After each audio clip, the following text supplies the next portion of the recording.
You've just triggered a dangerous game, Piccola. The whisper burned against Elena Russo's ear. Cold steel pressed to her spine. 47 years old, a widow from Hoboken. A hospital billing clerk who came to her niece's wedding only to hide in a corner. And now she was staring down into a moonlit garden, where a man knelt sobbing in Italian, three shadows standing over him, and a fourth man was holding her from behind, smiling. She could feel him smiling against her hair. Before we dive deeper into Elena's nightmare tonight, please subscribe to the channel. Stay with me until the very end and comment the city you're watching from. Let's see how far Elena's story travels. Elena Russo had lived 47 quiet years. She had paid her bills on time. She had nursed her husband through 3 rounds of chemotherapy and held his hand when he took his last breath at 4:17 on a Tuesday morning. She had never stolen, never lied worth mentioning, and never not once raised her voice in public. She had also never seen a man about to die. But as she stood on the stone balcony of the Villa Castellano, with a stranger's hand pressed flat against her lower back and his whisper still warm in her ear, she understood with the strange calm of a woman too shocked to scream that she was watching exactly that. Down in the garden, 4 stories below, a man on his knees was begging in Italian. Elena didn't speak Italian. She didn't have to. You don't need vocabulary to understand the word please when a grown man is sobbing it into wet grass. Look away, Elena, the voice behind her said, calm, almost tender. You don't need to see this part. But she couldn't look away because 30 minutes earlier, she hadn't even known this man's name. 30 minutes earlier, she had been invisible. That was frankly the whole reason she'd agreed to come. Her niece Sophia was getting married, and Elena, the aunt, the widow, the one everyone still whispered about at family barbecues, had planned to float through the evening like a ghost in a rented dress. Smile at the speeches, eat exactly half the cake, be on the midnight shuttle back to the hotel before anyone could corner her about Paul. How are you holding up, Elena? 2 years already. It doesn't feel that long. She couldn't hear those words one more time. She couldn't. So she'd picked the darkest corner of the ballroom, the one behind a pillar and a row of orchids, and she'd poured herself a glass of champagne she had no intention of drinking. Around her, the wedding roared. 300 guests, a 12-piece orchestra, a chandelier the size of a Buick. Elena pressed the glass to her lips and for the first time in 2 years actually felt safe, which was, of course, the exact moment he spoke. You look like a woman who lost something she can't name. Elena turned slowly. He was tall, silver at the temples. A black suit so perfectly cut it seemed to absorb the chandelier light rather than reflect it. But it wasn't the suit, it wasn't the silver, it was the eyes. He wasn't looking at her chest or her wedding ring or the rental bracelet she'd been tugging at all night. He was looking at her face, like he was reading a letter somebody had written to him a long time ago. I'm sorry, Elena managed. You heard me, Signora. The faintest smile. You look like a woman who lost something. My husband, and she said and cursed herself the second it left her mouth. 2 years ago. Then you are not lost. A small nod. You are only waiting. Waiting for what? To begin again. Elena's throat closed. She had not cried about Paul in public in 11 months, and she was not going to start now. Not for a stranger in a black suit. She swallowed hard. Dante Moretti, he said and offered his hand. Elena Russo? Russo. He paused a half-second too long on the word. A good name. He took her hand not to shake it but to hold it, briefly, like he was weighing something invisible. Then he released her and stepped back. Enjoy the wedding, Signora. If you need anything tonight, anything, ask for me. He turned, he walked away. And Elena Russo, standing alone behind a pillar in a row of orchids, realized her heart was hammering so hard she could feel it in her teeth. Elena, her sister-in-law Marisol appeared at her elbow like she'd been teleported. Tell me you did not just speak to that man. He spoke to me. I barely... Elena. Marisol's fingers closed around her wrist. Bathroom, now. Marisol, you're hurting me. Now. Elena had known Marisol for 26 years. She had seen Marisol during childbirth, during her mother's funeral, during the stomach flu of Christmas 2019. She had never in all that time seen the woman's face the color it was right now. Bone white, like she'd seen a corpse. The ladies' room was marble from floor to ceiling. Marisol shoved Elena onto a velvet bench.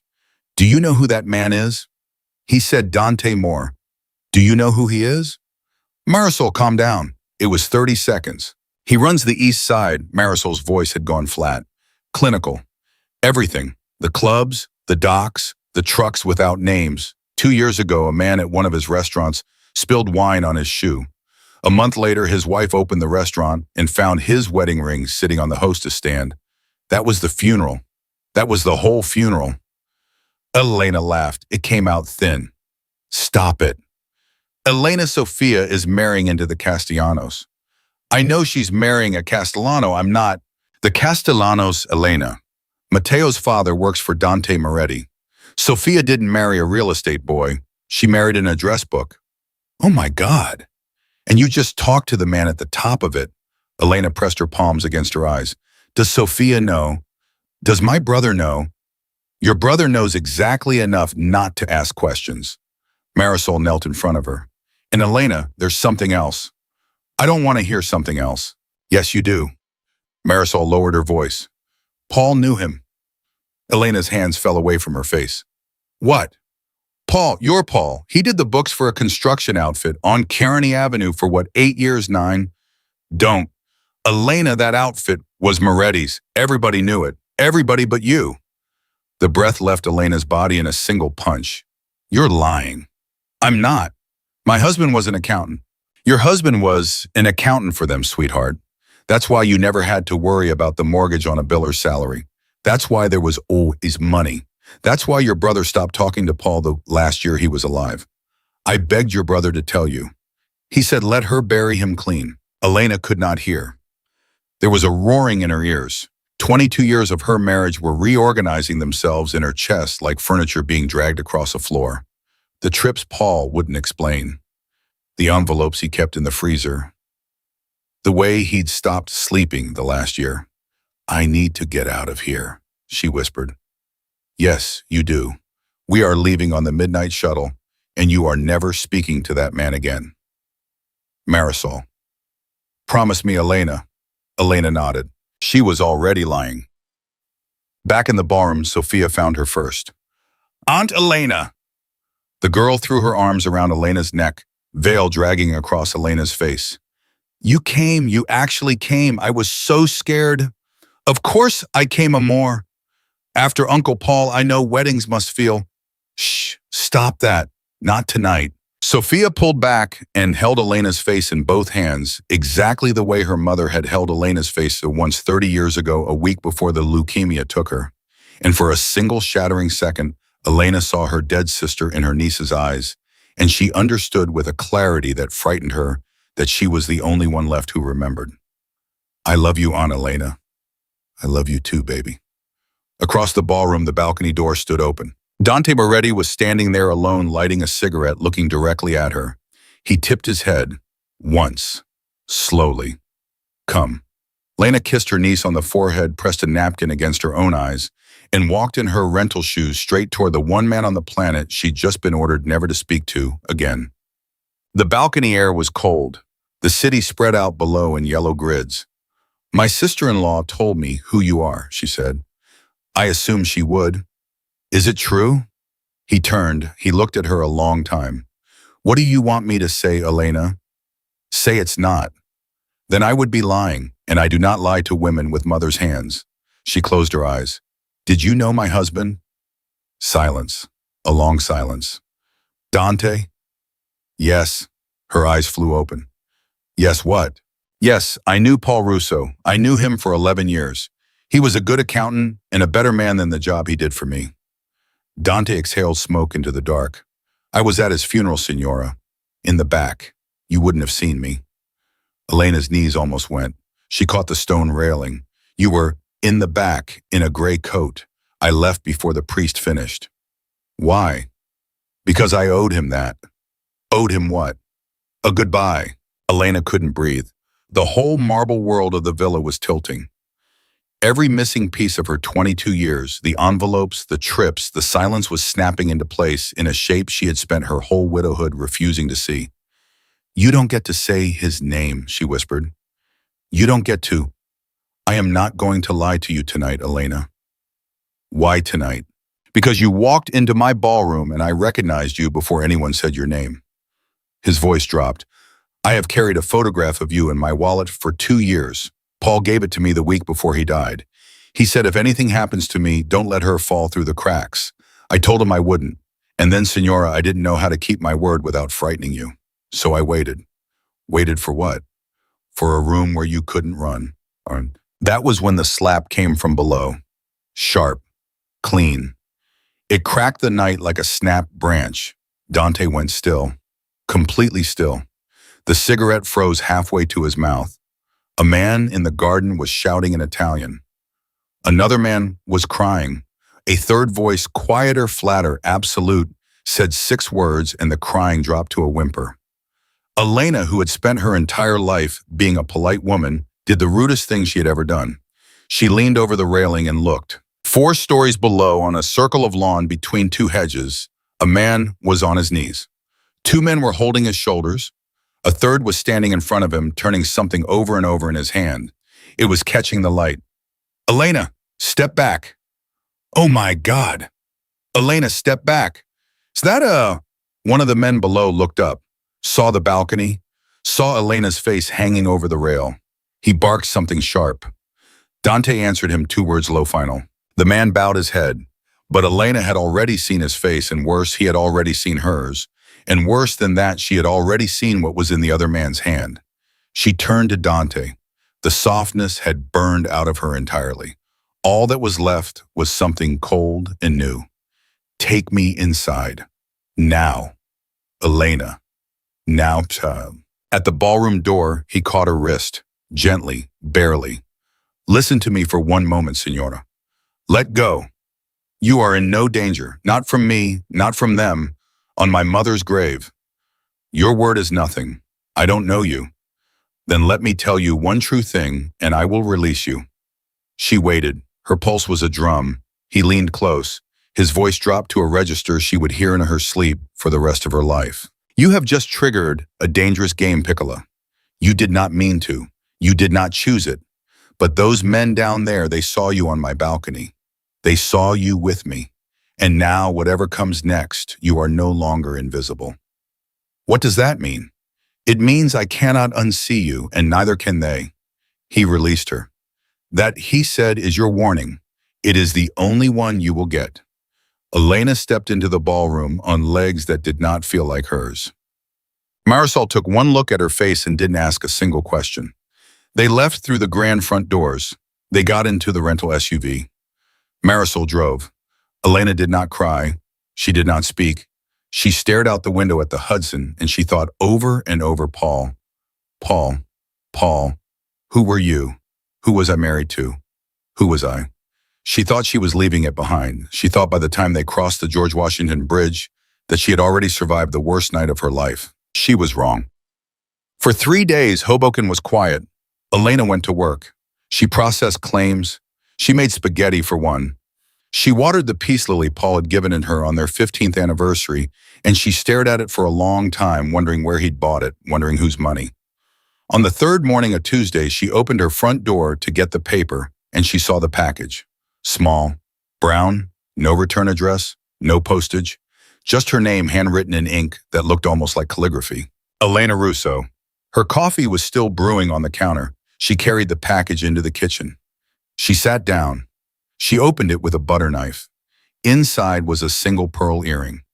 Her earring, the one she had lost on the marble floor of the ballroom bathroom and spent 20 minutes on her knees searching for.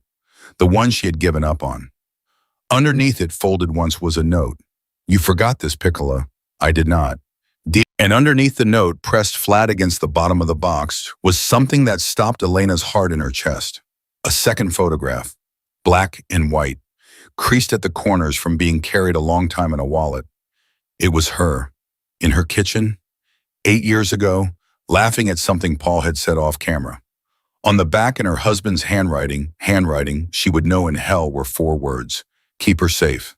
Please. The coffee cup slipped from Elena's hand and shattered on the tile. And somewhere across the river in a dark office on the east side, a man in a black coat lit a cigarette, picked up his phone, and said 3 quiet words in Italian to the man on the other end. La partita comincia. The game begins. The coffee soaked into the grout between the tiles, and Elena Russo did not move to clean it up. She was 47 years old. She had scrubbed 2 decades of her husband's coffee stains off this exact floor. But she sat at the kitchen table with a Buddha pearl earring in one hand and an 8-year-old photograph of herself in the other, and she could not make her body stand up. "Paul," she whispered to the empty room. "Paul, what did you do?" The photograph was the worst part, not the earring. The earring was a message, a threat, a flirtation. She didn't even know what to call it. But the photograph was proof. Proof that her dead husband had carried her face in another man's wallet. Proof that whatever life she thought she had been living there was a second version of it running parallel the whole time, and she had been too trusting to notice. Her phone buzzed on the counter. Marisol. Elena let it ring 4 times before she picked up. "Elena, where are you? You didn't answer last night. You didn't answer this morning. I'm about to drive to your house." "I'm fine." "You are not fine." "Marisol, I'm at work. I have claims to." "You are sitting at your kitchen table. I can hear the clock." Elena closed her eyes. The kitchen clock. Paul had hung it there. Paul had hung everything in this house. "Marisol, I need to ask you something, and I need you to tell me the truth. Okay? How much did my brother know about Paul?" The silence on the other end of the line was the kind of silence that is itself an answer. "Elena, did he know everything? Your brother loved you too much to ruin your marriage. That is not an answer to my question." "He knew enough." Elena's free hand, the one holding the photograph, began to shake so badly that the paper trembled audibly. "Marisol, why did you tell me last night? After 22 years, why last night?" "Because you were talking to Dante Moretti on a balcony, sweetheart, and a woman has a right to know what kind of man is looking at her face like that." "Like what?" "Like he already loves her." Risham. Elena hung up without saying goodbye. She did not go to work.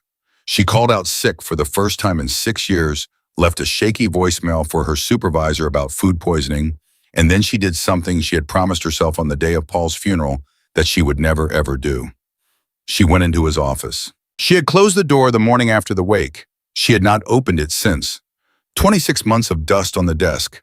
26 months of his handwriting in every drawer.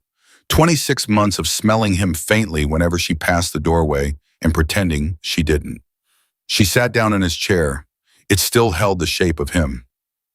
"Okay, Polly," she said softly. "Show me." She opened the top drawer. Pens, sticky notes, a ruler, nothing. The second drawer, tax returns, bank statements. She pulled them out with both hands and spread them on the desk, and at first her eyes refused to read them the way they had always refused to read them. He had handled the money. She had trusted him. Of course, there was more than a biller's salary should account for. But now her eyes were different. Now her eyes were a widow's eyes, and a widow's eyes missed nothing. Deposits, every other Friday. Cash walked into a Kearney branch. $1,200, $1,500, $2,000 the month of her mother's hip surgery, $2,000 the month they bought the car, $2,000 the month Sophia went to the cheerleading camp Elena found a scholarship for. There had been no scholarship. Elena put her forehead against Paul's desk and cried for the first time in 6 months. She cried for every kindness she had mistaken for luck. She cried for every envelope she had believed came from his overtime. She cried for the man she had buried because she was starting to suspect she had never actually known him. And then because she was Elena Russo, and because Elena Russo did not fall apart twice, in one morning she sat up, wiped her face on her sleeve, and she kept looking. The third drawer was locked. It had always been locked. "For my client files," Paul had said. "Confidential." She had never questioned it, not once, not in 22 years. Elena picked up the heavy brass letter opener from his desk. Paul had hated this letter opener. His mother had given it to them as a wedding present. "Ugly thing," he'd said. She drove it into the lock. Inside the drawer was a single manila folder.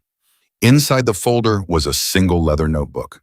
And inside the notebook, in Paul's handwriting, column after column, year after year, were names, amounts, dates, a man named Castellano, a restaurant in Newark, a warehouse in Secaucus, a ship's manifest with the word olives crossed out and the word other written underneath in a hand Elena did not recognize. On the last page of the notebook, her husband had written a single line, no date, no context. "If she finds this, she's already in it. Dee will know what to do." Elena set the notebook down very slowly on the desk. Her hand went involuntarily to the pearl earring in her pocket. That was when the doorbell rang. Elena froze. She was not expecting anyone. The mailman had already come. That was how she'd gotten the earring. The UPS truck didn't run this route until after 2. Her mother was at adult daycare until 5. The bell rang again. Twice. Impatient. Elena slipped the notebook under the desk blotter and walked barefoot to the front door. She did not look through the peephole. Some warning deep in her chest told her she did not want to see who was on the other side until she had to. She cracked the door 3 inches. On her porch stood a man she had never seen before. Tall, thin, a beige raincoat that did not fit the weather, hair slickened back so hard it looked wet. He was holding a clipboard. Elena Russo. Can I help you? Ma'am, I'm with the gas company. We've had a report of a leak on your block and we need to check. I already had the gas inspected last month. The man smiled. It was not a gas company smile. Ma'am, if you could just let me in for a quick... No. It's a safety issue. Regulations require, show me your ID. The pause lasted half a second. It was enough. Elena slammed the door. She threw the deadbolt. She threw the chain. She stepped back into her hallway on legs that did not belong to her, and she could hear him on the other side of the door, not leaving, not knocking, just standing there, breathing.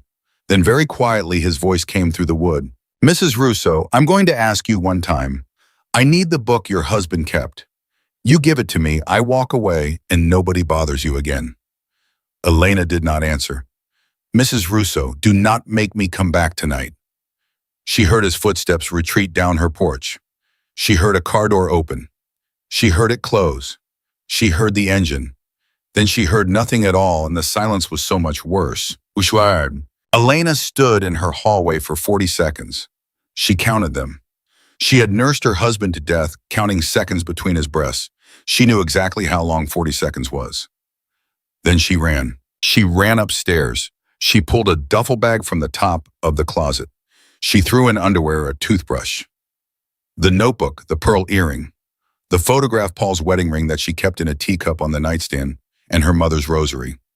She threw in her passport, which she had never used because Paul had always promised they would go to Italy one day. She ran downstairs. She grabbed her car keys. She did not grab her phone. That was the decision she made in that hallway, that her phone was a leash. And whoever that man worked for, they would know where she was the second she turned it on. She left the phone on the kitchen counter. And then standing at her back door with a duffel bag and her husband's stolen notebook, Elena Russo realized she had exactly one person in the world she could call, and he was the one person she had sworn she would never speak to again. She opened the back door. There was a black car parked in her alley. Leaning against it, arms folded, was a man she recognized from the balcony. One of the men who had been in the garden. One of the men who had seen her. Mrs. Russo, he nodded politely. Mr. Moretti sent me. He thought you might need a ride today. Elena's mouth opened. Closed. Opened. How did he... Ma'am, the gentleman at your front door does not work for us. I know that. We've been watching your house since the earring arrived. You've been what? Ma'am, the man opened the back door of the car. With respect, please. Elena looked at her kitchen, at the life she had lived in it, at the coffee still pooling on the tile from a cup she had dropped 90 minutes ago. She got in the car. They drove for 35 minutes without speaking. Elena sat in the back with the duffel bag on her lap and watched her city disappear around her Hoboken, giving way to the Lincoln Tunnel, the tunnel giving way to Midtown, Midtown giving way to blocks she had never seen before, narrow blocks, quiet blocks. The kind of blocks where the doormen don't have uniforms and the cars parked at the curb are very new and very clean. They pulled up to a townhouse. No number, no sign. The driver came around and opened her door. He's in the study, 2nd floor, end of the hall. You're not coming with me. No, ma'am. What if I want to leave? Then I'll drive you home, ma'am. You're not a prisoner. Elena stared at him. He held her gaze without blinking. He did not, she realized, look like a criminal. He looked like a man who had been asked to do a bomb and was doing it. Thank you, she said, because her mother had raised her to be polite, even at the end of the world. The 2nd floor hallway smelled like cedar and old books. Elena walked it in her cheap kitchen, slippers, duffel bag in one hand, her husband's notebook pressed against her chest with the other. The door at the end of the hall stood open. Dante was at a desk writing something in a ledger. He looked up. He set the pen down. He stood. Elena. Don't, she said. Don't say my name yet. All right. I have some questions. Yes. And if you lie to me, if you shade the truth, I will walk out of this house and I will take my chances with the man at my door. Do you understand me? Yes, Signor. Good. She set the duffel bag down. She set the notebook on his desk. Did my husband work for you? Yes. For how long? 11 years. Was he a criminal? Dante did not look away. Paul was a bookkeeper who knew what he was bookkeeping. By any definition, a court would use yes, Elena. He was. Elena nodded. She had known that for almost 3 hours now, and still it landed like a punch. Next question. Did you pay for my mother's hip surgery? No. Don't lie. I'm not lying. Paul paid for your mother's hip surgery out of his own pocket. I offered him the money. He refused it. He said I don't take dirty hands into a hospital room. Those were his words. Elena's throat locked. Did you pay for Sophia's camp? A pause. Yes. I knew it. She laughed and it came out cracked. I knew there was no cheerleading scholarship. I knew it. Paul couldn't lie to save his life. Why did you? Because I have a niece her age, and Paul asked me, and I do not say no to the men who work for me when they ask for something for a child. Elena sat down in the leather chair across from him. Her knees had finally given out. Tell me how he died. Elena, tell me how my husband died. He died of pancreatic cancer, Signora. You were there. You held his hand. Tell me, Dante. Dante Moretti sat down. He looked at her for a long time. He died of pancreatic cancer, he said quietly. That part is true. But the cancer was aggressive. In the last 6 months, he was in pain and he was talking. He was not talking to the wrong people, but he was talking to a priest, and the priest was talking to his brother, and his brother was talking to a federal agent in Newark. Elena went still. Father Michael. Father Michael's brother, yes. Father Michael was at his bedside the night I know, Signora. The night her voice broke. The night he died, Dante. Father Michael was there the night he died. Yes. Did you? She could not finish the sentence. The sentence was not a sentence she could make her mouth form. Did you know? Swear it. On my mother's soul, Elena Russo, I did not touch your husband, and I did not send anyone to touch your husband. Paul Russo died of the cancer God gave him on the timeline. God gave him in the bed you built together. Then who? Dante leaned forward. The people who have been looking for that notebook for 11 years, Signora. The people who thought Paul was going to trade it for a reduced sentence for a brother-in-law he hadn't seen in a decade. The people who sent the man to your front door this morning. Who are they? They are the other family, Elena. There has always been another family. Elena sat in that chair for a long time. Outside somewhere there was traffic. Somewhere a church bell rang. Somewhere her phone was sitting on her kitchen counter, and whoever had come to her front door was probably watching her house right now, waiting for her to come home. Sophia, she said suddenly. Dante's eyes flickered. What about Sophia? Sophia just married a Castellano. The Castellanos work for you, which means the people at my door this morning and the other family, they know about Sophia, don't they?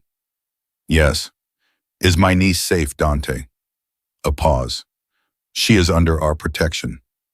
That is not what I asked. Your niece is safe tonight. I cannot promise you tomorrow. Elena closed her eyes. I want to see her. Not tonight. I want to see her, Dante. She's 23. She's my dead sister's only baby. If anything happens to her because my husband kept a notebook in a drawer. Elena, he came around the desk. He actually knelt in front of her chair. Listen to me.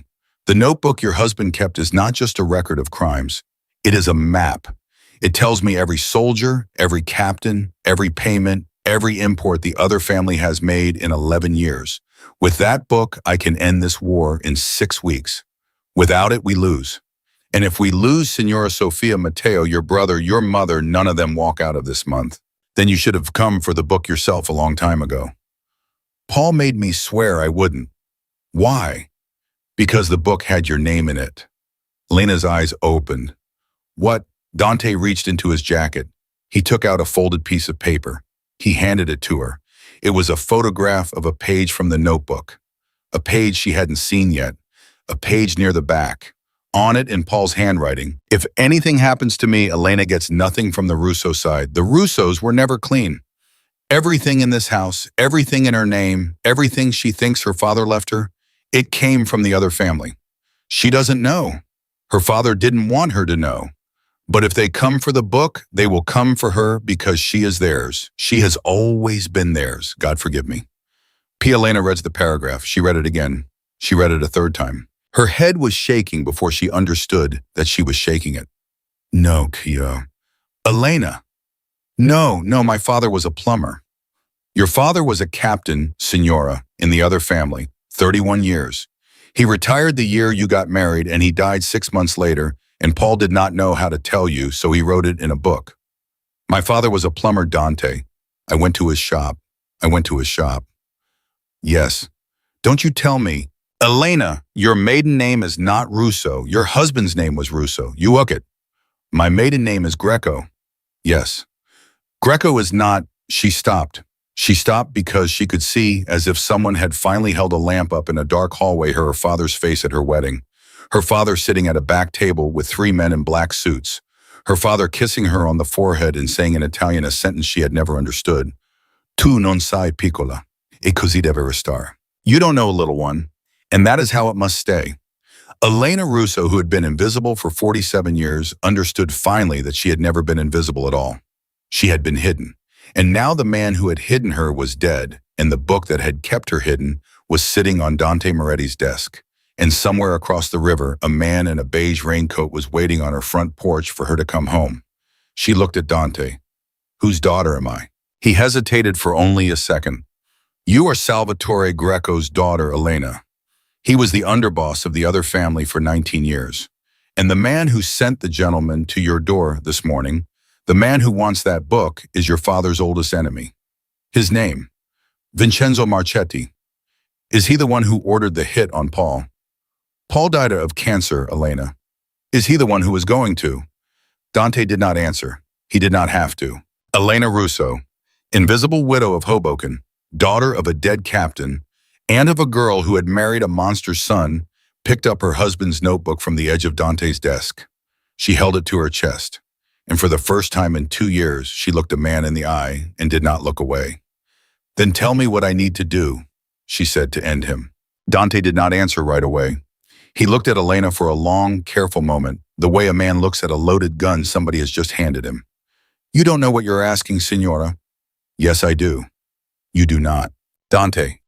Elena's voice was steady in a way that surprised even her. I buried my husband on a Tuesday morning. I held his hand while he vomited blood into a kidney-shaped bowl. I cleaned his sheets. I combed his hair when his hands shook too hard to do it himself. Don't you tell me I don't know what I'm asking.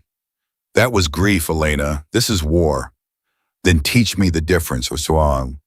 He stood up. He walked to the window. He did not turn around.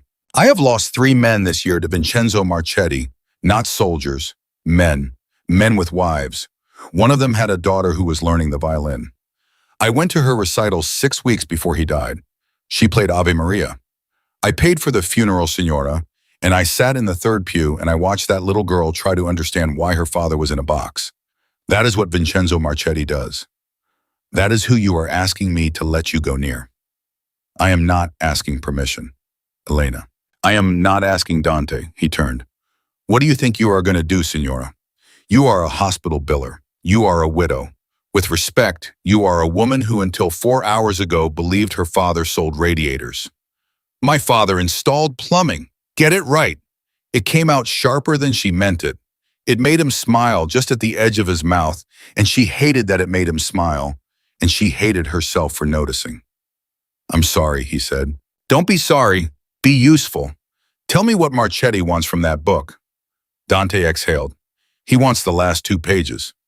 What's on the last 2 pages? I haven't read them yet. Your husband sealed them. Elena picked up the notebook. Her hands flipped through it automatically the way her hands used to flip through Paul's tax receipts at the end of every year. Near the back, she found what Dante meant. 2 pages glued together along the outer edge, neat, deliberate, the kind of thing Paul did when he was hiding something from his own wife. A butter knife would open these. Yes. Why haven't you opened them? Because your husband made me promise I wouldn't. He said those pages are for Elena when she is ready. Not before. Elena looked up at him. When I'm ready. Those were his words. Paul said that about me. Yes, Signora. She sat back down in the leather chair. Her knees had done this twice already today, and she was starting to accept that her knees were not the knees they had been yesterday and would never be those knees again. Give me a knife. Elena. Give me a knife, Dante, or I'll use my teeth. He brought her a letter opener. It was not the ugly brass one from her husband's desk. It was silver with a Moretti family crest on the handle, and Elena found it absurdly touching that a man who ran warehouses on the east side still used a letter opener for his correspondence. She slid the blade between the 2 pages. They came apart cleanly. The first page was not a ledger, it was a letter, my Elena. If you are reading this, I am dead and you have found the book, and Dante has done the one thing I asked him to do, which is to stay out of your way until you came looking. I am sorry, sweetheart. I am sorry for every kind of sorry a man can be. I was not an honest man. You knew that even when you did not know that. I saw you see it 100 times. The trips I couldn't explain. The money we shouldn't have had. The nights I could not sleep. You never asked me, Elena, and I have spent 2 years of my cancer trying to decide if that was because you trusted me or because you were afraid of what I would say. I think if I am being honest in the only place I can afford to be honest, that you were being merciful. You were giving me a life, and I took it. I took all 22 years of it, and I am not sorry about that part. Not 1 minute. But there is something I have to tell you, and I could not make my mouth say it, and so I have done the coward's thing and written it instead. Forgive me. I did not meet you by accident, Elena. Elena stopped reading. She did not look up. She did not move the paper. She just stopped at the sentence that ended in her name, and her whole body went very quiet the way it had gone quiet in the oncologist's office on the day the word terminal first entered her marriage. Dante. Yes. He's telling me he didn't meet me by accident. I know what he's telling you, Signora. How do you know? Because your brother asked me to help him find a husband for you 23 years ago. Elena set the letter down on the desk, very carefully, as if it were a thing that could shatter. My brother. Your brother, yes. My brother Anthony. Anthony who sells insurance. Anthony who coaches Little League. Your brother Anthony who is also Salvatore Greco's son, Elena, who grew up knowing exactly what your father was, and who swore to your father on his deathbed that he would keep you safe, and who came to me, Signora, specifically because your father had respected mine and said my sister is 23 years old, and she is asking questions, and I need her to stop asking questions, and the only way that happens is if she has a husband who will love her enough to keep her distracted for the rest of her life. Stop. You asked me to be useful. I am being useful. Stop, Dante. Paul Russo was 28 years old, a bookkeeper, unmarried, Catholic, quiet. I had him vetted in 6 days. I had my mother meet him. I had a priest meet him. And then I sent him to the little cafe on Washington Street where you went every Saturday with your friend Angela. And I told him, Elena, do not fall in love with this woman by Tuesday. Fall in love with her slowly. She is not a job. She is a life. Elena's whole body was shaking now. She did not know if she was going to be sick or if she was going to scream, and in the end, she did neither. She just sat there with her husband's letter in her lap and a stranger's confession in her ears, and she understood that her entire life had been built on a floor she had never once looked under. And he did, she whispered. He fell in love with me. By Tuesday, Signora. By Tuesday. He came back to me in a sweat. He said, Mr. Moretti, I have made a terrible mistake. I am not going to be able to pretend with this woman she is getting to know. And I told him then, don't pretend. Marry her honestly. Keep one secret and let every other part be real. The one secret being who I was. Yes. And who he was. Yes. Which is 2 secrets, Dante. I am aware, Signora. Elena closed her eyes. A tear rolled down her cheek and she let it. She had no dignity left to defend.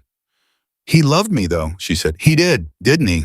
Elena, your husband carried a photograph of you in his wallet to a construction site every day for 11 years. He kept a voicemail you left him about a broken dishwasher from 2009 until the day he died. He played it in his car, Senora. He played it on the way to meetings where he was cooking somebody's numbers. I asked him once what he listened to on his drives, and he said, I listened to Elena tell me the dishwasher is broken, because when my Elena is angry about a dishwasher, the world is still turning. Elena put her hand over her mouth. She kept it there for a long time. When she could speak again, she picked the letter back up. I did not meet you by accident, Elena. Your brother sent me. I was supposed to marry you to keep you safe, and I was supposed to never tell you why. But by our second date, sweetheart, I knew I was going to love you until the day I died, and I knew I was going to hate myself for every day of it, and I have, and I did, and here I am in this notebook telling you the truth because I am dying. And the only thing worse than letting you hear it from my mouth is letting you hear it from somebody else's. The last page of this book is a list of names. These are the men who came to your father's funeral. Some of them were his friends. Some of them were not. You will need both, Elena. The ones who loved him will help you. The ones who did not will kill you. Dante knows which is which. Trust him more than you want to. He is not the man the papers say he is, but he is not a good man either, and you deserve to know the difference. One more thing, the most important thing. I could not protect you from what you were born into. I tried. I failed, but I did one thing, sweetheart. In our attic behind the panel where we keep the Christmas lights, there is a safe deposit box key and an address. Inside that box is enough money for you to disappear and then truly disappear. Florence, Lisbon, anywhere. You do not have to fight, Elena. You never had to fight. You can run. I built you a door. I love you, sweetheart. I loved you by Tuesday. Paul Elena folded the letter. She did not put it down. She held it in her fist, pressed against her sternum, and for a full minute she did not trust her voice to make a single sound. Dante waited. He did not interrupt her. He did not even breathe loudly. Finally she said, I want to talk to my brother. Elena. I want to talk to him today, Dante. He is at his office in Fort Lee. I can have him here in 40 minutes. Have him here in 20. Dante picked up his phone. While they waited, Elena turned to the final page of the notebook. The list, 41 names. Paul had written them in 3 columns. No explanation, no annotation, just a list. She read it slowly. She did not recognize most of them, but she recognized 3. The first was Father Michael. The second was her mother's cousin Teresa, who had brought a potato salad to her father's funeral that Elena still to this day could not eat a version of without tasting grief. The third name was the one that stopped her breath. Marisol Russo. Dante. Yes. My sister-in-law's name is on this list. He came around the desk. He read over her shoulder. His face did not change, but something in him did. She felt it. The way you feel a dog in the next room lift its head. Signora, my sister-in-law was at my father's funeral 26 years ago, before I was married, before she was my sister-in-law, before Dante. She told me 2 hours ago on the phone that my brother loved me too much to ruin my marriage. She called me on my kitchen phone. She knew. Elena. She knew Dante. She knew about Paul. She knew about my father. She knew about me. Last night in the bathroom at the Villa Castellano, she pretended to find out for the first time that Dante Moretti had talked to me at a wedding. She pretended to be afraid Dante. She pretended.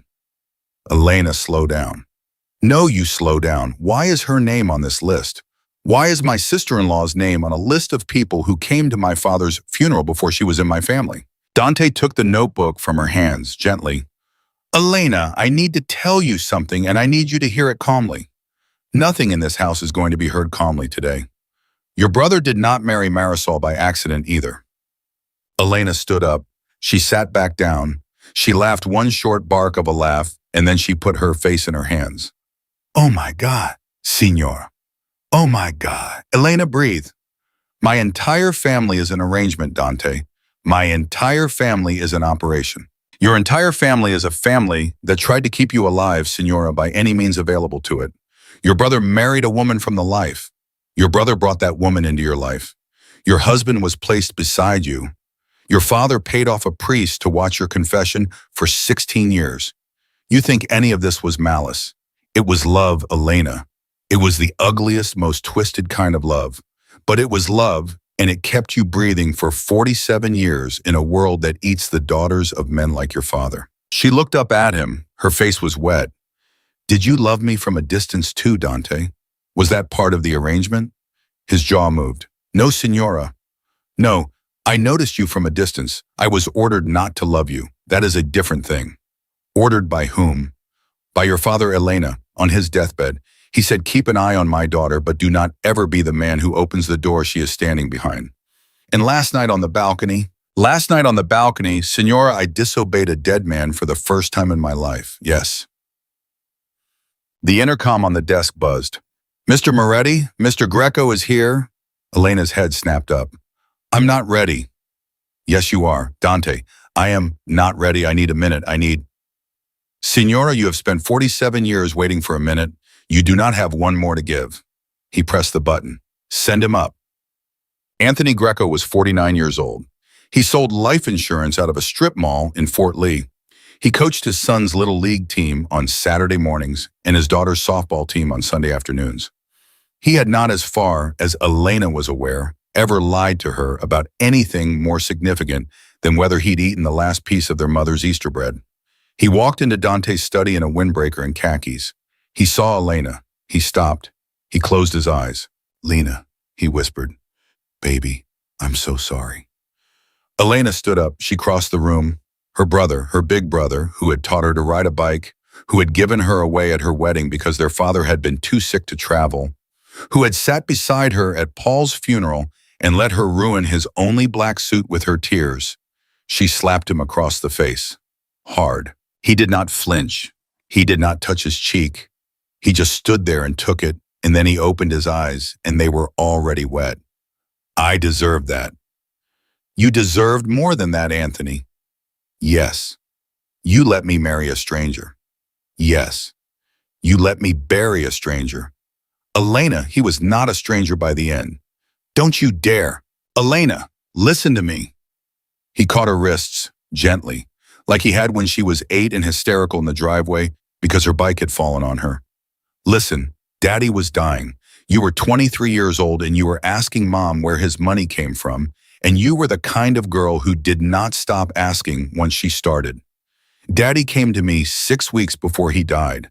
He said, your sister is going to go looking, Tony, and if she goes looking, she is going to find, and if she finds, Marchetti is going to take her. And I said, Pop, what do I do? And he said, find her a husband who will love her more than she loves the truth. So you bought me one. I didn't buy you one, Lena. I found you one. And Paulie loved you, sweetheart.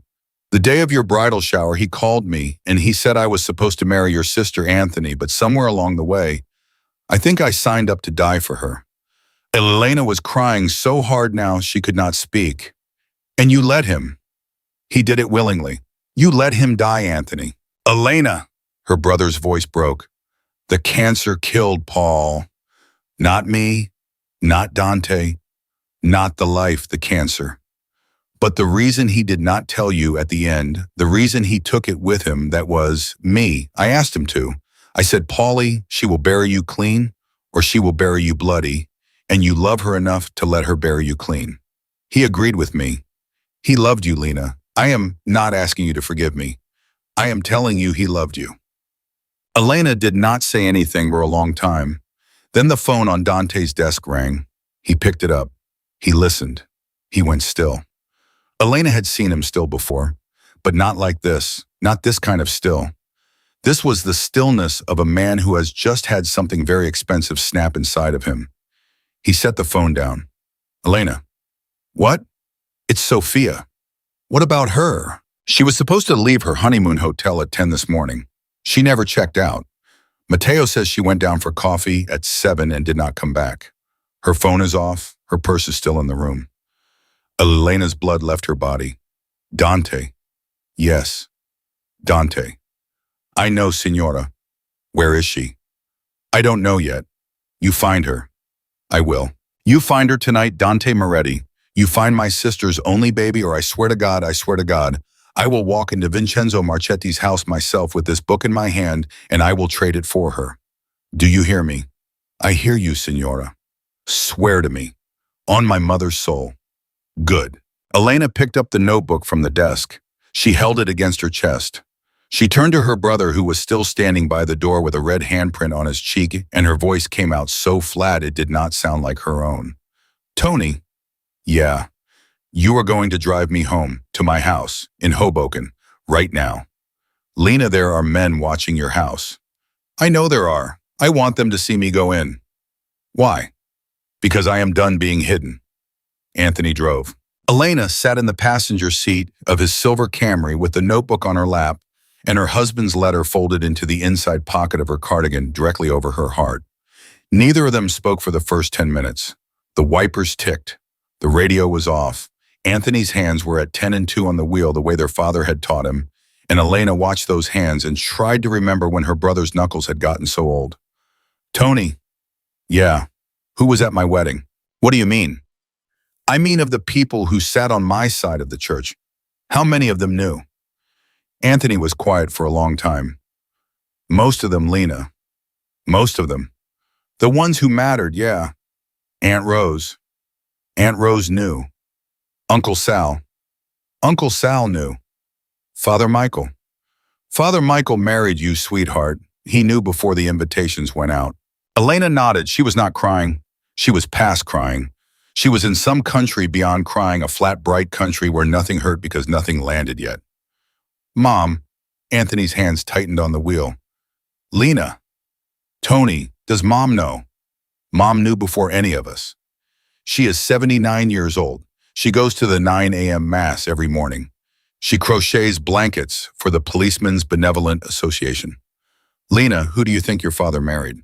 Elena closed her eyes. She had a flash sudden and unbidden of her mother at her father's funeral. She had always remembered her mother as destroyed, inconsolable, a woman who had buried the love of her life and would never recover. And she hadn't. Mom had never remarried. Mom had never even dated. Mom still set her father's place at the dinner table on his birthday every year, as if any minute now he was going to walk through the door in his coveralls and ask what was for supper. But Elena remembered now the other thing about that funeral. She remembered her mother in the receiving line standing next to Anthony, kissing each of those 41 men on both cheeks and calling every one of them by name. Not a single pause, not a single moment where her mother had to search for a word. Elena had thought at the time that it was grief giving her mother strength. Now she understood it had been memory, and the memory had been the job. Does she know about Sophia? Elena asked. Not yet. Don't tell her. Lena, don't you dare, Tony. That woman has buried a husband and a daughter. You do not make her bury a granddaughter too until we know there is a body. There isn't going to be a body, Lena. You don't know that. I know Dante. Dante doesn't know everything. Dante knew about Marchetti's man on your porch before you did, sweetheart. Dante had a car in your alley before you had the notebook out of the drawer. Dante is the reason your mother still has a daughter tonight. Elena stared out the window. The Lincoln Tunnel, the long yellow lights, the way the tiles on the wall always made her feel faintly like she was being swallowed. Did Paul know about Sophia's husband? What about him? Did Paul know Matteo Castellano was in the life when he walked our niece down the aisle? Anthony's silence lasted one full tile of tunnel wall. He knew Lena, and he did it anyway. He did it because it was the safest place she could be, sweetheart. A Castellano daughter-in-law is protected. A Greco niece is a target. Paul thought we all thought that marrying her in meant she could never be taken out. He thought wrong, Tony. Yeah. Anthony's jaw worked. He did. Her phone was still on the kitchen counter where she had left it. Elena could see the dark shape of it through the window over the sink as Anthony turned onto her street. Her porch light was on. Her peace lily was in the front window where she had left it. And parked 2 houses down in a blue sedan with the engine running was a man in a beige raincoat. The same beige raincoat. Tony, I see him? Keep driving. Lena, we're supposed to. I said keep driving, Anthony. Go around the block. I need to think. He drove around the block. Slowly. Elena's hands were on the notebook, and she was talking to her husband under her breath, the way she had talked to him for 26 months. Paulie. Paulie, what did you do to me? Paulie, what did you write on those pages that man is willing to sit on my street for? The letter in her cardigan pocket had not answered that question. The letter had told her about Paul, about Dante, about the arrangement, but it had not told her what was in the back of the notebook, and Dante had admitted in his study that he hadn't read the actual ledger pages either. Only the letter, only the part Paul had written to her. Elena turned the notebook over. She flipped past the letter. She flipped past the list of 41 names. Behind them, there were 7 more pages. 7 pages of numbers, dates, amounts, routing codes, a Cayman Islands bank, a Panamanian bank, a private account in Liechtenstein with a balance that had 8 digits in front of the decimal point. And at the top of the first of those 7 pages, her husband had written in the calligrapher's hand he used only for things that mattered Marchetti's money. All of it. Every dollar. Every hiding place. Whoever holds this page owns him. Elena stopped breathing. She understood all at once why a man was sitting in a blue sedan on her street. She understood why Dante had kept men on her house since Tuesday morning. She understood why Sophia had not come back from getting coffee. Paul had not just kept a record of Marchetti's crimes. He had kept a record of Marchetti's treasury. Tony. Yeah. Pull into the alley, the back way. Lena, I don't. Alley, Tony, now. I don't. He pulled into the alley. Her back porch light was off. The trash cans were where she had left them. The kitchen door was locked the way she had left it, and for one absurd half-second she thought, good, everything is fine, nobody has been inside. Then she saw the back window, the pane over the sink, the one she had washed last Saturday with the vinegar solution her mother had taught her to use. It was open 3 inches. Elena had closed that window on Monday night. She had closed it and locked it because the weatherman had said rain. Somebody was in her house. Tony, I see it. Back up, back up, back up, back up. Anthony threw the car into reverse. He backed out of her alley as smoothly as a man who had apparently done this kind of thing before, and Elena realized with a small, wild laugh she couldn't stop that her brother, the insurance salesman, was doing it with the ease of a man who was not in fact an insurance salesman. Tony, what do you actually do for a living? I sell insurance, Lena. No, you don't. I sell a kind of insurance, sweetheart. Oh my God. We are not talking about it right now. Oh my God, Anthony. Lena, focus. Where are we going? Elena's hands were shaking so hard she almost dropped the notebook. Mom's. What? Mom's, Tony. We are going to Mom's. Lena, that is the first place they are going to look. That is why we are going. Because if they are at my house, they are not at hers yet, and if Mom knows half of what you are telling me, she knows then Mom is going to know exactly which of those 41 men in the notebook we need to call first. Anthony looked at her. He looked at her for a long second at a red light, and something in his face rearranged. Lena. What? You sound like Dad. Drive Tony. To show. Their mother lived in a small brick row house in Bayonne, the same row house their father had bought in 1974 with cash. Elena had never once wondered where the cash came from. She wondered now. The front door opened before Anthony had turned off the engine. Rosa Greco was 79 years old, 5'2", white hair in a bun, blue housecoat over a cotton nightgown. She had her reading glasses pushed up on her head and a wooden spoon in her hand because she had been making gravy because it was a Tuesday, because Tuesday was gravy day and had been for 51 years. She saw Elena. She saw the notebook in Elena's hand. The wooden spoon dropped to the stoop. Madonna mia, Rosa whispered. Ma. Elena, no, not you, not my baby. Ma, I need to talk to you. Not in the doorway. Get in. Open. The kitchen smelled like onions and garlic and 51 years of Tuesday. Rosa shut the door. She locked all 3 locks. She pulled the curtain over the window. She turned to her daughter and she did not look like a 79-year-old woman anymore. She looked like a woman who had spent 60 years waiting for this exact conversation and had rehearsed every word of it in her head. Sit down, Elena. Ma. Sit down, Elena sat. Anthony, check the street. Ma, I already. Check it again and put the chain on the side door. Anthony went. Rosa turned off the stove. She moved the pot of gravy off the burner. She wiped her hands on her apron. She sat down across from her daughter at the same kitchen table where Elena had eaten 1,000 breakfasts before school, and she reached across the formica, and she took Elena's hands in her own small, papery hands, and she said very quietly, "I am so sorry, sweetheart. I am so, so sorry." Elena's eyes filled. She had not expected the apology. She had expected a fight. "Ma, Sophia is missing." "I know." Elena stared at her. "You know. Anthony called me from the car when you went into the bathroom at Dante's." "I didn't go into a bathroom at Dante's."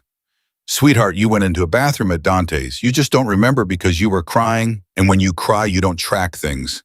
You get it from your father." Elena laughed. It came out like a sob. "Ma." "Yes." "Tell me everything." "No." "Ma." "No, Elena. You don't have time for everything. You have time for what you need. And what you need is to understand 3 things. Rosa held up a finger. 1. Your father loved you more than he loved his own life. Everything he did so that you would not have to do it. He failed. He died knowing he failed, but he tried. Elena, do not let anybody, not Dante, not your brother, not even me, tell you that your father used you. Your father shielded you, and the shield broke, and now you have to pick it up. A second finger. 2. Vincenzo Marchetti killed your father. Elena went cold. What? Not with a gun, with lies, with phone calls, with a cousin in the FBI who he paid to open a file on your father 2 months before the cancer. Your father did not die of a heart attack, Elena. Your father died of a heart attack because Vincenzo Marchetti spent 18 months telling every man your father trusted that your father was an informant. And it wasn't true. It was never true. But the stress of being suspected of watching his own men stop meeting his eyes at Christmas dinner, that is what killed him. The doctor said, heart. I say Marchetti. I have said Marchetti for 26 years, Elena. Nobody listened. Now you listen. A third finger. 3. There is a reason Marchetti wants those pages back, and it is not the money. Ma, those pages are the money. Those pages are the money, yes, but they are also the proof, Elena, that he stole it, not from the government, from his own family, from his own sons. Elena's mouth opened. It stayed open. He's stealing from his own family. He has been stealing from his own family for 12 years, sweetheart. Your husband was his bookkeeper once, before your husband came to us, before Dante found him, before your brother saw him and said that one for my sister. Your husband worked for Vincenzo Marchetti for 17 months when he was 26 years old. Paul worked for Marchetti. Paul worked for Marchetti, and Paul saw what Marchetti was doing to his own sons, and Paul got scared, and Paul went to a priest, and the priest went to your father, and your father sent Dante. That is how Paul came into our life, Elena. Not because we hired a husband for you, because we saved a boy from Vincenzo Marchetti, and the boy fell in love with my daughter. Elena put her hands over her mouth. Every story had another story under it. Ma, Dante told me Tony told me they said Paul was placed. Paul was placed, yes, after, not before. Sweetheart, your brother did not send a stranger to the cafe on Saturday. Your brother sent a boy who had been hiding in Dante's basement for 4 months, because if he left the basement, Marchetti was going to kill him. We gave Paul your Saturday because we loved him too, Elena, because he was a good boy in a bad situation, and because he had already told Dante, if I live through this, Mr. Moretti, I want a wife. I want a wife in a kitchen and Sundays. And Dante said, I have exactly the wife for you. Stefan. Elena could not speak. She could not breathe, really, but she was breathing because the body doesn't ask permission. Mom, yes. Paul wasn't a criminal. Paul was a witness. Paul was both, sweetheart. He worked for Dante the rest of his life because Dante saved his life. That is how our people do business. But yes, Elena, at the beginning, Paul was a witness. Paul was a frightened young man who saw something evil and tried to escape it, and we took him in and gave him to you. And you gave him 22 years of a life he should not have had. Elena pressed her forehead to the cool formica of the table. She wept. She wept for Paul, for her father, for her husband's 417 last breath, for the voicemails about broken dishwashers that her dying husband had played in his car.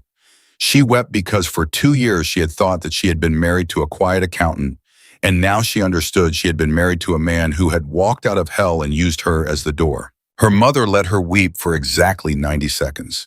Then Rosa reached across the table and took Elena's chin in her small, strong hand and lifted her daughter's face. Stop. Ma, stop, Elena. Stop now. You will weep for your husband every night for the rest of your life. You do not get to weep for him in this kitchen in this hour while your niece is in the trunk of a car. Do you hear me? Yes, Mama. Yes, what? Yes, I hear you. Good. Rosa released her. Now, where's the book? Elena slid it across the table. Rosa opened it. She turned past the letter. She turned past the list. She turned to the 7 pages in the back, and she read them one by one in complete silence with the reading glasses that had been pushed up on her head, pulled down onto her nose. When she finished the 7th page, she closed the book. She looked up at Elena. Call Dante. Ma, call him now, Elena. On my phone, not yours. Use the landline on the wall. Elena got up. She picked up the avocado green receiver her mother had owned since the Nixon administration. Her mother dialed the number from memory. Dante picked up on the second ring. Rosa. It's Elena, my mother's phone. Signora, did you find her? We found the hotel she was at. We found the coffee shop. We have her on camera getting into a black SUV with New York plates at 7:12 this morning. We have the plate number. The plate is registered to a shell company that belongs to Marchetti's brother-in-law. Dante. Yes. I have the back pages. Signora, do not say more on a phone. I have the back pages and I know what they prove, and my mother just told me what Vincenzo Marchetti did to my father, and I am done with quiet Dante. Elena, he wants the book. He will give me Sophia for the book. You set the meeting. Signora, that is not... Set the meeting, Dante Moretti. You set it tonight. You tell him Elena Russo is coming in person and she is coming with her father's book and she is coming alone. Elena, he will kill you the second he has the book in his hand. He will try. Silence. Long silence. Then Dante's voice, very soft, very careful. What are you planning, Signora? Elena looked at her mother. Her mother was watching her very still, a woman who had been waiting 60 years for this exact daughter to arrive in her kitchen. Dante, do you trust me? Yes. Then set the meeting. I will bring the book. Vincenzo will not leave that room with it, and Sophia will come home. Signora. How? Because I am not bringing the real book. Elena could hear him stop breathing on the other end of the line. Signora, my husband was a careful man, Dante. He wrote everything twice, once for the record, once for himself. There is a second book. Where? My mother is about to tell me. Elena looked at Rosa. Rosa stood up slowly with the dignity of a woman whose knees had carried 79 years of secrets, and she walked to the pantry, and she moved the canister of flour to the left, and she moved the canister of sugar to the right, and from behind them she pulled out a small metal box the size of a paperback novel. She set it on the kitchen table. Your father gave me this the week before he died, sweetheart. He said, Rosa, one day our daughter is going to need this, and when she comes for it, you will know. Rosa slid the box across the table. Elena opened it. Inside was a second leather notebook, identical to the first. Paul Russo's handwriting on every page, the exact same ledger, the exact same 7 back pages. The exact same letter to Elena, 2 of everything. Paul knew, Elena whispered. Paul knew, her mother said. Paul knew Marchetti would come for it one day. Paul made 2. He gave 1 to Dante. He gave 1 to your father. Your father gave 1 to me, and I gave it to you. Elena lifted the notebook out of the box. She held 1 in each hand. 1 real, 1 decoy. And in the avocado green receiver of a telephone installed in 1974, Dante Moretti exhaled the first breath he had taken in almost a minute. Signora. Yes. Tell me which one I'm burning, and tell me which one you're carrying. Elena looked at her mother. Her mother nodded once. Elena brought the receiver back to her ear. I'll carry the one that lies, Dante. You keep the one that tells the truth. And when he opens mine, when he opens it in front of his own men, and he sees what I have put inside of it, Vincenzo Marchetti is going to do the job for us. Signora, what did you put inside of it? Elena's voice was soft, almost gentle. The voice of a hospital biller from Hoboken who had 4 hours ago believed her father installed plumbing. His son's name's Dante, in my husband's handwriting, on a list of people Marchetti has been stealing from for 12 years. The line was silent for a long time. Then Dante Moretti laughed. Not a cruel laugh, a surprise laugh, the laugh of a man who has just watched a small door open in a wall he had believed his entire life to be solid. Signora Russo, yes, your father would be proud of you tonight. I don't want him to be proud, Dante. What do you want? Elena looked at the clock on her mother's kitchen wall, the same clock her father had hung in 1974. The hands were moving. I want my niece home by morning. The meeting was set for 11 o'clock that night. Dante called back within 40 minutes. Vincenzo Marchetti had agreed. Of course he had agreed. A widow walking into his restaurant with her dead husband's book and no gun was not a meeting to Marchetti. It was a delivery. He said yes before I finished the sentence, Signora, Dante told her. He is already choosing which of his men will drive you back to the river. Good. Elena, you understand what that means? I understand. You understand he does not intend for you to leave the building. I understand, Dante. Then let me send 3 men in with you. No. 2. No. Signora, 1. No, Dante, I agreed alone. Alone is what makes him come into the room himself. Alone is what keeps him from sending a lieutenant to open the book. Alone is the entire point. Silence. Elena, if this goes wrong, you raise my mother the way she raised me, and you tell Sophia I loved her more than I love my own life. That is all I need from you tonight. Signora, Dante, where is he keeping her? A pause. We tracked the SUV to a warehouse in Newark, on MacArthur Highway. He has her in an office on the 2nd floor. 4 men on her. No marks on her that we can see from the satellite, Signora. She's unharmed. How do you know she's unharmed from a satellite? Because one of the 4 men on her is mine. Elena went very still. What? I have a man inside of Marchetti's crew, Elena. Have had for 3 years. He is the one who told me where Sophia was. He is the one who sent me the picture of her sitting on that office couch drinking a cup of coffee on a clock this morning, scared but breathing. I did not tell you sooner because I did not want you to rely on him. He is 1 man in a building of 20. He can buy us 30 seconds. He cannot save her life. Can he get her out of that building while I am at the restaurant? If Marchetti leaves the warehouse for the restaurant and takes half his men with him, yes. Maybe. Then that is the trade, Dante. I keep Marchetti in that restaurant long enough for your man to walk her out. Elena, set it up. Elena, listen to me. Set it up, Dante. She hung up the phone. She stood in her mother's kitchen and she did not shake. She was past shaking. The trembling woman who had dropped a coffee cup on her tile floor that morning, that woman had stayed somewhere on the Lincoln Tunnel Road, and a different woman had walked into her mother's kitchen, and the different woman was getting on with it. Mama, yes, I need Daddy's gun. Rosa looked at her for a long moment, then she nodded. It's in the bedroom closet, behind the hat boxes, 2nd shelf. Is it loaded? Your father did not own an unloaded gun in his life, sweetheart. Anthony drove her to the restaurant. Elena sat in the passenger seat of his silver Camry in a black dress her mother had taken out of the back of the closet, her father's funeral dress, 26 years old, a little tight across the ribs, but still dignified with the decoy notebook and a canvas tote on her lap, and her father's revolver in the inner pocket of her mother's black wool coat.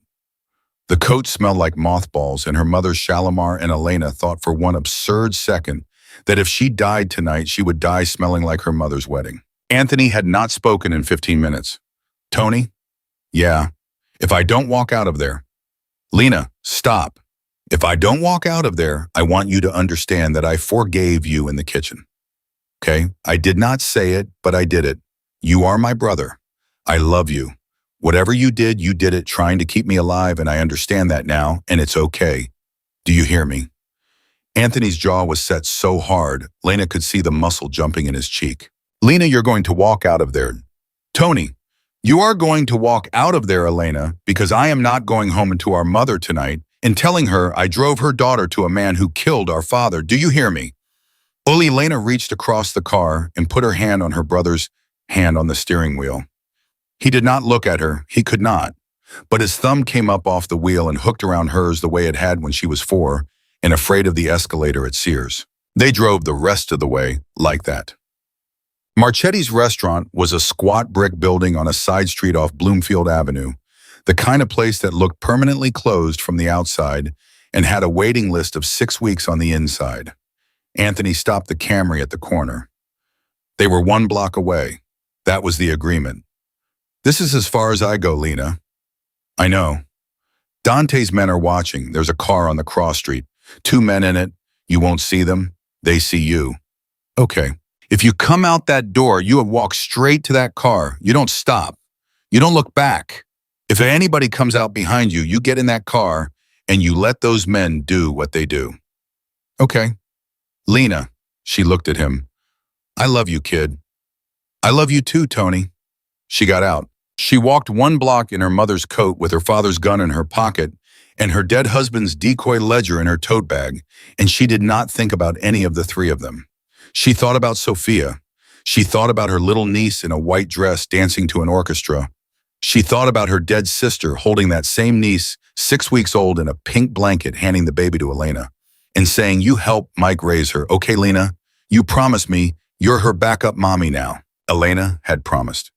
Elena was keeping the promise. She opened the door of the restaurant. The man at the podium did not ask if she had a reservation.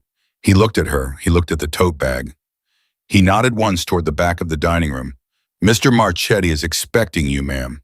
Through the door, down the hall, private room at the end. "Thank you." "Ma'am," she turned. "My condolences on your husband. Paul was a friend of mine once." Elena looked at him. He was maybe 60, gray at the temples, a boxer's nose. He was not smiling. "What's your name?" "Tommy, ma'am." "Tommy, if I do not walk back through this door in an hour, would you call my mother?" "Rosa Greco, in Bayonne. Tell her I said thank you for the coat." Tommy's eyes changed. He nodded very slightly. "I'll call her Mrs. Russo." "Thank you." She walked down the hall. The private room was small, a round table, white tablecloth, 3 men standing against the back wall with their hands folded in front of them, and 1 man sitting at the table alone. Vincenzo Marchetti was 72 years old, bald, thick through the shoulders. He had the kind of face that had been handsome once in a cruel way and was now just cruel. He was eating a veal cutlet when Elena walked in. He did not stand up. He did not put down his fork. "Elena Russo?" "Mr. Marchetti." "Sit." She sat. "You came alone." "One has agreed." "Would." He chewed. He swallowed. "You look like your father." "People tell me I look like my mother." "Your mother is a pretty woman." "Your father had a face like a bank vault." "You got the vault, sweetheart. I'm sorry to tell you." Elena did not blink. "My niece. Your niece is fine." "I want to hear her voice." "Elena, you are in no position to—" "Mr. Marchetti." She set the tote bag on the table. "I drove here alone. I walked in alone. I have my husband's book in this bag. You and I both know what is in the back of it. You and I both know what you are willing to do to get it. Before I slide it across this table, I am going to hear my niece's voice on a telephone. Or I am going to get up and I am going to walk out and I am going to take my husband's book with me. And by morning, every front page in New York is going to know what you have been doing to your own sons for 12 years. So please, call her. Let me hear her breathe. Then we trade." Marchetti stopped chewing. He set the fork down. He looked at her for a long time. Then very slowly he smiled, and it was the first time she had seen him smile, and it made her stomach turn. "Your father used to talk exactly like this, Elena, word for word. He would come into a room and he would lay out the terms before he said hello. I hated it. I hated it because he was always right about what he was going to get, and he was always right about what I was going to do. He was the smartest enemy I ever had. He was a better man than you." "Almost certainly, sweetheart." Marchetti gestured to one of the men against the wall. "Call the warehouse. Put the girl on." The man pulled out a phone. He dialed. He spoke in Italian. He listened. Then he crossed the room and held the phone out to Elena. Elena took it. "Sophia." "Aunt Elena." Elena closed her eyes. Her niece was crying, but her niece was breathing, and her niece was saying Aunt Elena the way she had said it at the wedding, and for the first time since she had opened the back door of her house and seen the black car in her alley, Elena Russo felt her heart fully come back into her chest. Amore, listen to me. Uainga. Listen, you are going to come home tonight. Aunt Elena, I'm so scared. I know, baby. They took me. They took me while I was getting coffee. I don't know what. I know. Listen, Sophia, I love you. Your mother loved you. Uncle Paul loved you. We are going to bring you home. You understand me? Yes. Say you understand me. I understand you, Aunt Elena. Good girl. Elena handed the phone back. She reached into the tote bag. She pulled out the notebook, and she set it on the white tablecloth between her and Vincenzo Marchetti, and she slid it with 2 fingers exactly halfway across the table. Your turn. Marchetti picked it up. He did not rush. He was a man who had waited 12 years for this book, and he was going to savor the first 2 minutes of it. He opened the front cover. He turned past the letter. He turned past the ledger of crimes. He turned to the 7 pages in the back, and he ran his finger down the first column of numbers, and his smile got very wide. There you are, Paulie. He turned the page. The 2nd page of back columns. He kept reading. He turned the page again. The 3rd, and then somewhere in the middle of the 4th page, he stopped. His finger stopped moving. His eyes stopped moving. His whole body went very still in a way that was familiar to Elena now, because she had seen Dante go still in exactly the same way in his study that afternoon. What is this? What is what, Mr. Marchetti? He looked up at her. The smile was gone. What is this list? On the 4th page. These names. I don't know, Mr. Marchetti. I don't read Italian. These are not Italian, Elena. These are English. These are English names, and this list is my son's and my nephew and my wife's brother and my consigliere and my underboss. And these amounts next to their names, these amounts are... He stopped. He read the amounts. He read them again. And Elena watched across the white tablecloth of a restaurant in Newark as a 72-year-old man who had ordered the quiet destruction of her father understood for the very first time that he was holding in his hands a complete and itemized list of every dollar he had stolen from his own family, written in the handwriting of the bookkeeper he had tried to kill 17 years ago, and presented to him in a restaurant he owned by that bookkeeper's widow. Mrs. Russo? Yes. This is not the book. I beg your pardon, Mr. Marchetti. This is not the book, Elena. This is a lie. This is a lie your husband wrote. Your husband never had this information. He could not have had this information. He was gone before I started. He was... Marchetti's voice cut off. He had just told on himself. He had just said out loud in front of his 3 men standing against the wall that there was an it, and that the it had started after Paul Russo left his employment. Every man in the room heard him. Every man in the room understood him. And Elena saw it. The one against the wall on the left, the youngest, a man, maybe 30 years old, with a face that reminded Elena distantly of Paul's cousin. That man's eyes flicked just once to Marchetti's face. And something in that flick was not loyalty. That was Dante's man. Elena held his gaze for half a second. She gave him nothing. No nod, no signal, no flicker. But he understood. He understood that she knew. And his hand very slowly moved closer to his hip. Mrs. Russo? Yes, Mr. Marchetti. Where is the real book? Mr. Marchetti, that is the real book. Do not insult me, Elena. I would not dream of it. Where is it? It is in a very safe place, Mr. Marchetti. Tell me where. No. He stood up. The 3 men against the wall straightened. Elena did not move. She kept her hands flat on the white tablecloth, palms down, where everyone in the room could see them. She kept her voice exactly where it had been. Mr. Marchetti, I am going to say something, and I am going to ask you to listen carefully because your life depends on how well you listen. Do you understand me? My life. Yes, sir, your life, he laughed. It was a short, disbelieving sound. Mrs. Russo, I have 3 men in this room. You have 2, his face changed. What? You have 2, Mr. Marchetti. The man on the left has been working for Dante Moretti for 3 years. He is the reason I knew where my niece was this afternoon. He is the reason my niece is at this exact moment being walked out the back door of your warehouse in Newark by 4 of Dante's men. He is the reason the book in your hand has the names of your sons in it. He delivered it to my husband, Mr. Marchetti. Not the real one, the copy, the lie. Because we needed you to read it in front of your own people. We needed the other two men in this room to hear you say the words started out loud. We needed a witness, Mr. Marchetti. We needed the youngest man you trust least to carry that witness back to your sons tonight. Marchetti's face had gone the color of ash. Elena. And the other two men in this room, sir, the ones who are still yours, they just heard everything. They heard you admit.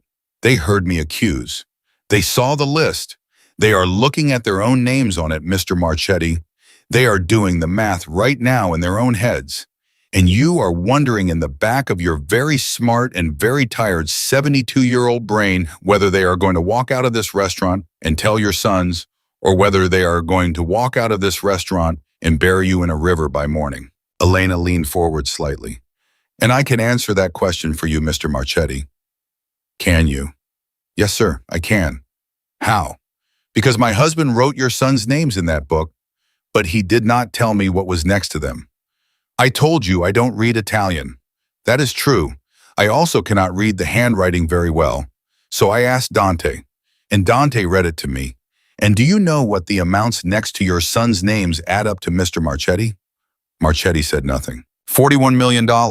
He closed his eyes. $41 million that you told your sons was lost to the government, Mr. Marchetti. $41 million that you told your sons was eaten by a federal seizure that never happened. $41 million that you took from their inheritance and put into an account in Liechtenstein in your girlfriend's name. Your girlfriend, not your wife, sir. Your girlfriend. Your sons do not know about the girlfriend either, Mr. Marchetti.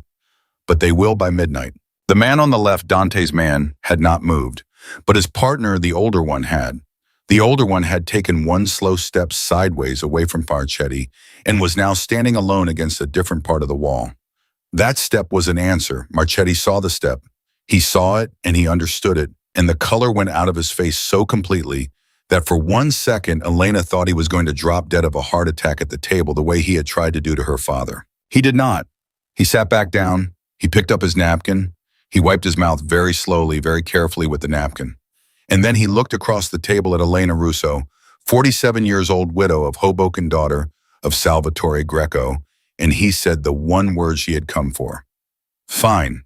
Fine what, Mr. Marchetti? Fine, take your niece, take your book. Tell Dante we are done. Tell Dante that Vincenzo Marchetti is retired as of this hour. That is not enough, Mr. Marchetti. What more do you want? Elena stood up. I want you to write a letter tonight to your sons, in your own handwriting, explaining what you did. I want that letter in Dante's hand by sunrise. I want you on a plane to Sicily by noon tomorrow. I want you to never come back. And I want you to know for the rest of your life, however long or short that turns out to be, that you were brought down in the end by an invisible woman from Hoboken, who you did not even bother to look at for 47 years. And if I don't, then your sons open the book themselves, Mr. Marchetti, and I don't have to do anything at all. Jane, she walked out of this private room. She walked down the hall. She walked past Tommy at the podium. He did not speak. He nodded at her once and she nodded back, and she walked out the front door of the restaurant onto the side street off Bloomfield Avenue. The car was where Anthony had said it would be. 2 men, engine running. The passenger door opened for her as she approached. She got in. And somewhere in Newark, 4 miles away, Sophia Castellano was being lifted over the shoulder of one of Dante Moretti's soldiers and carried down a back stairwell. And by the time Elena reached her mother's kitchen in Bayonne, her niece was already in the living room, wrapped in Rosa Greco's Afghan, drinking a cup of coffee safe. 3 weeks later, Vincenzo Marchetti died in a small town outside Palermo. A heart attack, the paper said. His sons did not attend the funeral. 6 weeks later, Elena Russo sold the house in Hoboken. She moved to a small apartment in Bayonne, 3 blocks from her mother. She went back to work at the hospital billing office. She processed claims. She made spaghetti on Sundays. She watered her peace lily, which she took with her. And on the first Saturday of every month, a long black car parked outside her building, and a silver-haired man in a black suit got out, and he walked her to a small cafe on the corner, and they drank espresso in the back booth. And they did not speak about the book or her father or the restaurant in Newark or the pages burning quietly in a safe somewhere across the river. They spoke about Paul. Elena did not marry Dante Moretti. She did not kiss him. She did not ask him into her apartment. She did not, for the rest of her life, cross the line her husband had died keeping her behind. But every first Saturday, she sat across from him in a booth and she let him tell her a story about her husband she had not known. And every first Saturday, she went home with one more piece of the man she had buried restored to her. It was not love. It was not forgiveness. It was something older and quieter and truer than either. It was a debt being paid, one Saturday at a time, for the rest of her life. And Elena Russo, invisible widow of Hoboken, daughter of a captain, and of a girl she had brought home from a warehouse in Newark, was invisible no longer. She was herself. Finally and forever and for the first time, she was home.